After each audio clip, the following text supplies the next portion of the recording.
Сен Тұрсынбек жақсы танисың ғой? Танимын. Қасында жүрсің? Короче, мен бәрін күлдіруім керек. Күлдіріңіз. Күлу керек ана жердегі бәрі. Тұрсынбекте бәрі күлу керек тұрмын ба? Ұйымдастырып қойсың оның бәріне? Ойнамаймын ол мен, Ойнамаймын. Давай. Достан 1,5 миллион дайындап қойсын деп айтпа? 1,5 миллион дайын тұрсын. Айтам. Ама? Айтам.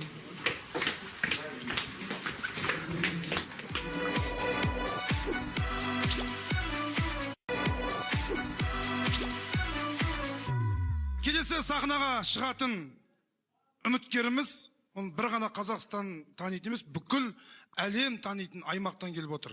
Арал қаласы, Ғалым Махамбетов.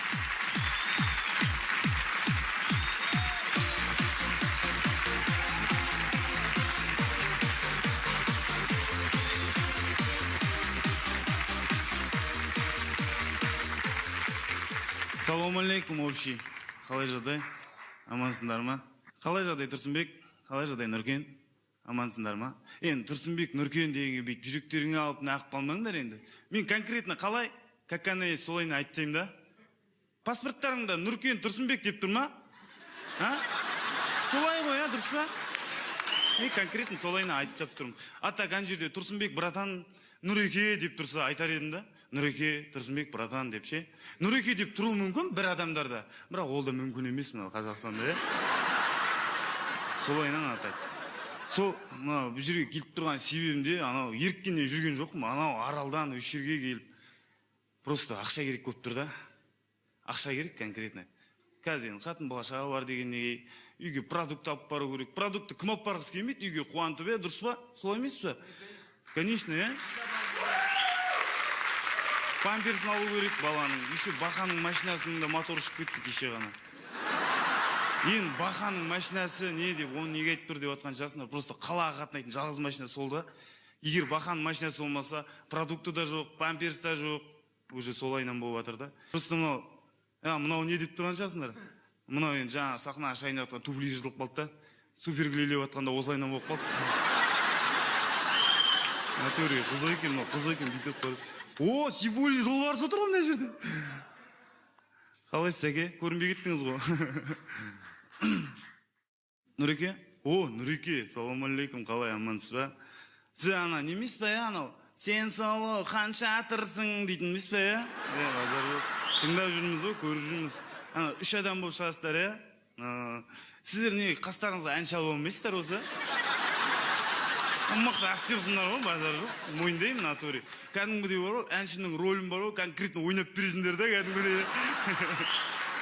Әнші алмайсыңдар ма қастарыңыз? Нұреке, ренжімеңіз енді. Жай прикол ұстап атқан ғой, прикол ретінде енді ренжімеңіздер енді. Натуре. Ақша керек болды, сосын келіп тұрмын. Енді явно мына жерде Тұрсынбек енді мені жақтырмай қалды ғой. Наглый болып келгеннен кейін жақтырмай қалды, мені алмайды ғой енді явно. Нұреке, хотя бы сіз алыңызшы театрыңызға.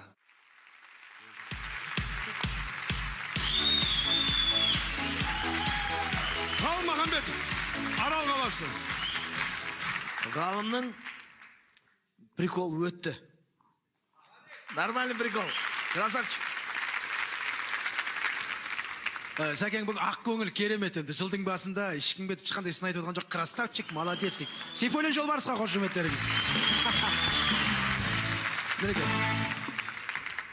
Жалпы Ғалым енді жігіттер, қазір жастар көп таниды ғой енді Ғалымның өзінің танымалсын КВН-нан да, әзілдерің. Бірақ кішкене бір ұсақтау қалжың сияқты болды.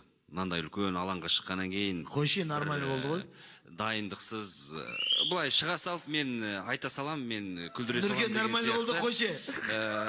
Сондай нәрсе болған шығар енді. Мен қателессем айтарсың.